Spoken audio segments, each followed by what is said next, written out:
TCP और right to recall में आम नागरिक है वो नेता को बदल सकते हैं, हाना दर्ज करा सकते हैं। तो एक आता है कि जिन विषयों पे लोगों का हित और राष्ट्र का हित टकराते हैं उसमें क्या होगा।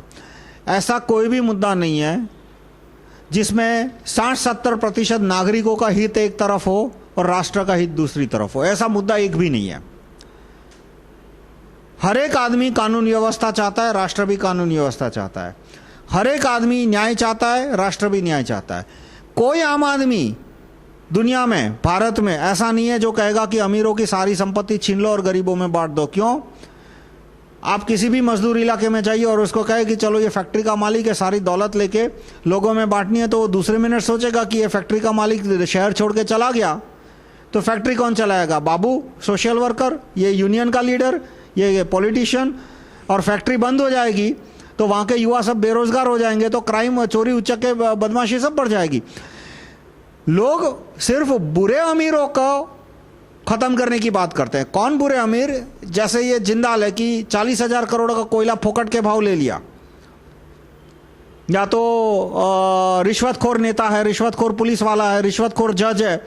ऐसे अमीर आदमियों से नफरत करते हैं। जो अमीर आदमी ईमानदारी से फैक्ट्री चलाता है या जो आदमी डॉक्टर बना है, तो यदि डॉक्टर बेईमानी करते हैं तो उससे नफरत रखते हैं। पर जो डॉक्टर बनता है, भले वो 500 रुपया फी ले, लेकिन लोग सोचते हैं कि भाई 10-20 साल पढ़ने के बाद ये 500 रुपये के फी लेने के काबिल हुआ है।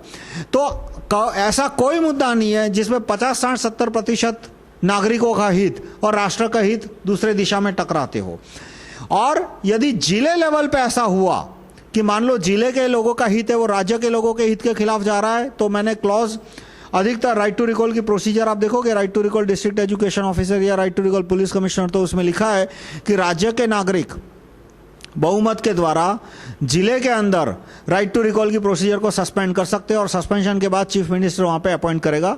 और इसी तरह से यदि राज्य के लोग विभाजन की बात करें या देश से अलग होने की बात करें, तो राष्ट्र के नागरिक बहुमत के द्वारा उस राज्य में राइट टू रिकॉल की प्रोसीजर सस्पेंड कर सकते हैं और वहां पे प्रेसिडेंट रूल लागू कर सकते हैं। जैसे कश्मीर है कि मान लो कश्मीर में लोगों ने राइट टू रिकॉल के द्वारा या टीसीपी के द्वारा प्रस्ताव पारित किया कि हमको भारत से अलग होकर पाकिस्तान में जुड़ना है, तो भारत का के बहुमत लोग हैं वो राइट टू रिकॉल के ये टीसीपी के द्वारा दूसरा प्रस्ताव पास कर सकते हैं कि कश्मीर में ये कश्मीर, हिमाचल और उत्तरांचल ये 3 राज्यों को एक कर दो और आर्टिकल 370 कैंसिल कर दो और कोई भी हिंदुस्तानी है वो कश्मीर में जाके जमीन खरीद सकता है। तो होगा क्या कि वहां पे जो अभी 1 करोड़ की बस्ती है, 3 साल के अंदर वहां 3 करोड़ 4 करोड़ की बस्ती हो जाएगी और 3 करोड़ और 3 साल के बाद जब वहां टीसीपी होगा तो मेजोरिटी कहेगी कि हमको आर्टिकल 370 नहीं चाहिए और हमको भारत में एक नॉर्मल राज्य की तरह जुड़ना है। और इस तरह से ये समस्या का अंत हो जाएगा। जैसे चीन ने किया।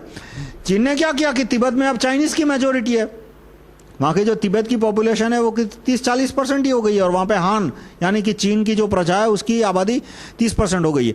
तो एक तो आर्थिक मुद्दा, एक ऐसा कोई पूरे भारत में आर्थिक मुद्दे या कोई भी ऐसे मुद्दे नहीं है कि जहां पे मेजोरिटी एक तरफ हो और राष्ट्र का हित दूसरी तरफ हो।